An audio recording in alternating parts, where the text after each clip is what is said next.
Proverbe 20.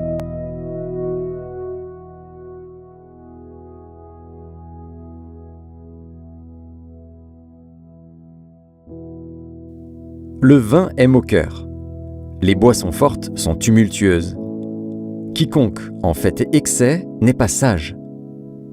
La terreur qu'inspire le roi est comme le rugissement d'un lion.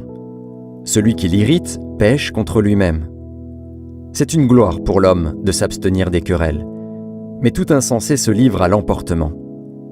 À cause du froid, le paresseux ne laboure pas. À la moisson, il voudrait récolter, mais il n'y a rien. Les desseins dans le cœur de l'homme sont des eaux profondes, mais l'homme intelligent s'est épuisé. Beaucoup de gens proclament leur bonté, mais un homme fidèle, qui le trouvera? Le juste marche dans son intégrité. Heureux ses enfants après lui. Le roi, assis sur le trône de la justice, dissipe tout mal par son regard. Qui dira « J'ai purifié mon cœur, je suis net de mon péché ». Deux sortes de poids, deux sortes d'effats, sont l'un et l'autre en abomination à l'Éternel. L'enfant laisse déjà voir par ses actions si sa conduite sera pure et droite. L'oreille qui entend et l'œil qui voit, c'est l'Éternel qui les a faits l'un et l'autre. N'aime pas le sommeil, de peur que tu ne deviennes pauvre. Ouvre les yeux, tu seras rassasié de pain. Mauvais, mauvais, dit l'acheteur, et en s'en allant, il se félicite.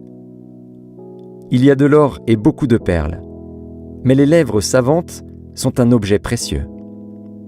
Prends son vêtement, car il a cautionné autrui. Exige de lui des gages, à cause des étrangers. Le pain du mensonge est doux à l'homme, et plus tard sa bouche est remplie de gravier. Les projets s'affermissent par le conseil. Fais la guerre avec prudence. Celui qui répand la calomnie dévoile les secrets. Ne te mêle pas avec celui qui ouvre ses lèvres. Si quelqu'un maudit son père et sa mère, sa lampe s'éteindra au milieu des ténèbres. Un héritage promptement acquis dès l'origine ne sera pas béni quand viendra la fin. Ne dis pas « Je rendrai le mal ». Espère en l'Éternel, et il te délivrera. L'Éternel a en horreur deux sortes de poids, et la balance fausse n'est pas une chose bonne.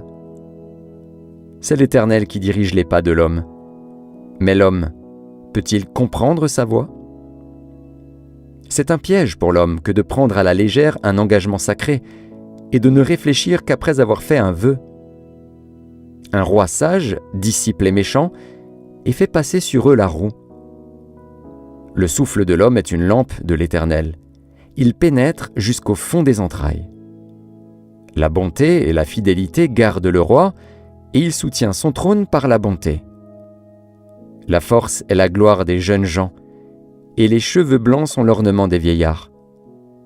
Les plaies d'une blessure sont un remède pour le méchant, de même les coups qui pénètrent jusqu'au fond des entrailles.